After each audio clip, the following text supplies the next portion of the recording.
he's standing and tells her that he can't follow her. That when she leaves, he can't leave with her.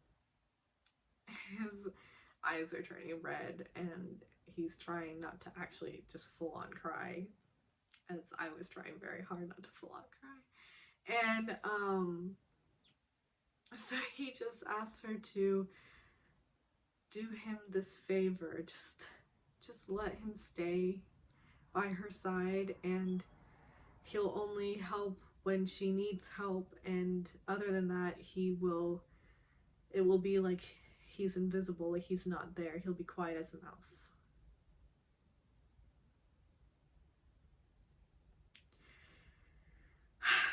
So she just sort of sighs and she looks out the window and is like, we should have never met. And he just goes and sits by her. Oh, these two. Anyway, so moving on.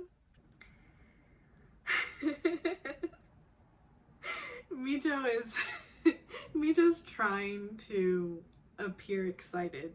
And Sonyu's just sort of listening to her, and then he's like, gosh, this is driving me crazy. And then he pulls over and says, we're going back to Seoul. And she's like, no, you know, we have all of, like, we bought all this food and stuff. And he said, I'll eat it. And she's just like, no, like, it's fine. Again, speaking about how she's so excited, he's like, you sound like a robot right now. Like, there's no emotions. And I know that you're worried sick about your friends, so we'll just go back. And she's quiet for a second, and then she actually suggests this, which I thought was very sweet. She's like, okay, how about I go check in on Juhi, and then I come over, we eat tonight. We could even set up the tent inside. And he's like, oh, that sounds really nice. So he's like, all right, you know, you go check in on your friend and I'll get everything ready and then you can come over. And she's like, don't forget the camping lights. And he's like, okay. She actually like then goes over and holds onto his arm, and he's sort of paused and she's like, what? And he's like, my heart just fluttered for a bit because you've never done that before. And she's like, don't keep count. And she goes back to sit in her chair and he starts the car. At one point while they're driving back, he does look over at her with a small smile, and she looks at him and smiles bigger, so he smiles bigger too. It's like, he's not upset by the turn of events, which I'm just like, so sweet, so understanding. And with her also being like, okay, let's just change the plans. We'll just do an indoor camping thing tonight. Like, she doesn't want to not hang out with him, but she also is worried about her friends. So, compromise. Wow, they have such an adult, healthy relationship. I need to take note. We all need to take notes. So, while they're on their way back, she calls Juhi and tells her, okay, meet up at Chanyoung's place. I'm heading over there. Chanyoung is pouring some hot water into a ramen bowl for Jin-sook. He'd asked for it. So she's doing that, and then she hears someone's at her door. The doorbell rings, and she looks over at the screen, and her mom is there, which, you know, internal freak out immediately. Her mom is at her door, and Jin-sook is there, and she has to answer. So she answers the door, and her mom comes in, and she's like, oh, you're home. Like, I was worried that I would just have to leave the side dishes. And then she sees Jin-sook and is like, who are you? And he introduces himself and takes the bag from her, and he gives his name, and she's like, are you... And then she sees like Jin-sook's suitcase open, like all his clothes. And she's like, are you Chanyoung's boyfriend?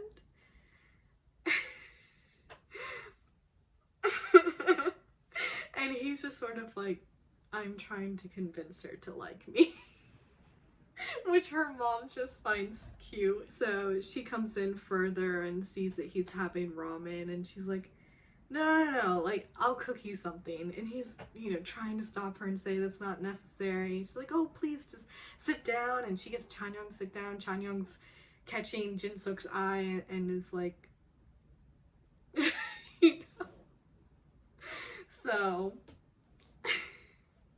sorry, it's just so cute. They're just flustered, but also like, with him just being like, oh, I'm trying to convince her to like me. It's the nighttime now. Sonyu is dropping off Mijo and tells her to call him when she's on her way to his place. And as he is pulling away, Joohee calls out to Mijo, who calls out her name and then like skips over to her and gives her a hug. And then as they're walking to Chanyeong's the entrance to her building, she's smacking her butt too and just being like, I'm so proud of you, you did good, like that's exactly what you should have done. So everyone's just so proud of each other. And anyway, they realize that neither one of them called Chanyeong to let her know that they're coming over. So then we see a scene of Mijo and Joohee sitting on the floor by the coffee table, and Chanyeong and her mom are sitting on the couch, and Jin-suk is sitting on a chair at the end of the coffee table. And Mijo sort of looks at him and then looks away, like she's still not loving this situation, but whatever. I think old habits die hard, sort of thing over there. And everyone's sort of silent for a second. Chanyeong's mom is like, it's so nice to see you guys. And Joohee's like, yeah, it's really nice to see you too. And Chanyeong is texting Mijo, or maybe both of them, but anyway, she's texting and saying, do not tell my mom about Jin-suk or my illness. And so Mijo is not checking her phone, and so Chanyeong is like, I think you got a text, you should check it. And so the second time she asks this, Mijo then reaches in her back pocket and realizes she doesn't have her cell phone on her. And they're like, oh, did you leave it in Sonyu's car? And suddenly we hear Jin-suk on the phone, and he's talking to Sonyu and is like, hey, did Mijo leave her phone in your car? Then Chanyeong takes the phone from him and is like, hi, you should come over. My mom cooks amazingly, so come have a meal with us. So they're sitting, and I think Chanyeong's mom then asked Joohee about, her boyfriend, and Joohee's just like, oh, there's already so many people over here, and this is a small space. So she's basically saying she won't invite him, which is sort of a fib. She doesn't really have a boyfriend. But anyway, the mom now is just feeling so elated. She's like, oh my goodness, I was worried for nothing. Like, you all have someone. She then is getting up to go cook. She's making everyone sit down like, I got this sort of thing. And as she's going into the kitchen, she calls out to Jin-suk, who is taking a sip of tea absentmindedly, like as the girls were bickering. Because the mom has walked away, so now Chanyeong is sort of bickering with her friends about, don't tell my mom and all this kind of stuff. And Jin-suk is sort of tuning out and just drinking his tea. But anyway, the mom calls over like, what do you like? And he hadn't heard her. And so Joohee sort of taps him on the knee and is like, she just asked you, like, what do you like? And then he just sort of looks at Chanyeong and he's like, I like Chanyeong. And so they all start laughing.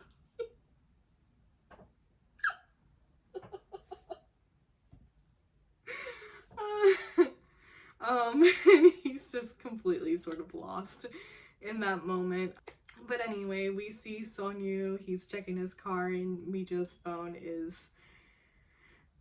on the floor sort of by the door. Yeah, so he's gonna head over. Chanyeong's mom is bringing over the food to the coffee table, and then we hear the doorbell ring, and Mijo excitedly gets up because she's thinking it's Sonyu, but she opens the door and it's Sonju. It's Jin-suk's wife. And Mijo's face, just the complete and utter shock And then you can hear Jin-suk's voice because he's talking to Chan-young's mom. And Sonju is now wanting to push her way into the apartment, but Mijo is blocking her and pushing her out into the hallway, and then pushing her into the elevator, and still just blocking her as they're coming out of the building. And then when they get to the street, she holds onto one of her hands with two hands and begs her to leave. She, you can hear in a voiceover, Mijo is just saying that all she could think in that moment was she had to protect Chan-young. She had to protect this moment of Chan-young introducing her boyfriend to her mother. She had to protect this moment where her mother was cooking for her and her boyfriend for the first time. Like, it was this precious moment, and she's not gonna get that many of those kinds of things, so she has to protect this. And the wife is just like, are you out of your mind? And Mijo just drops down to her knees in a begging position, which is like the severity of the situation. That is such a strong move to make, and it doesn't go unnoticed by the wife. And she's saying, please, just this once, please just walk away and I will do anything that you want. And the wife is just like, what is so great about Chan-young that you and Jin-suk would do anything for her? Like, she just...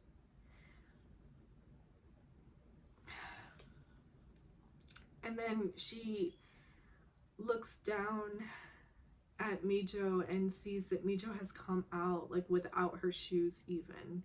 No coat, on the floor, hands on the floor, just in a full-on pleading position for her to go. And at this point, she's actually sort of looking sick and just ill, and sort of like it's fuzzy, or I think Jin-suk's wife just says something like, you're unbelievable, but she does go away. I was really surprised that she did. I mean, it must have been such a big thing witnessing Mijo in that position, no shoes, no jacket, begging her to just turn away this one time. That had to be so impactful that she actually did go. And Mijo then sort of shifts onto like a seated position, her legs curled up beside her, and she's swaying, and she's looking at the street, sort of unfocused. So I'm not sure if she noticed Sonyu running towards her, if she registered that or not. And then she hits the ground. She's fainted, and Sonyu reaches her at that second and, you know, picks up her head and upper body and is cradling her and holding her close. And that's where the episode ends. You just hear Mijo's voice talking about how she put away her conviction to be honest all the time, and she did that because she had to protect that moment for Chan-young.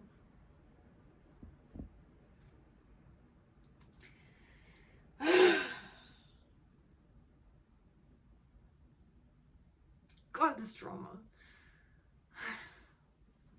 I'm now just sort of itching for episode 7. I mean, what a freaking story. So yeah, that was episode 6 of the K-drama 39. And I feel drained.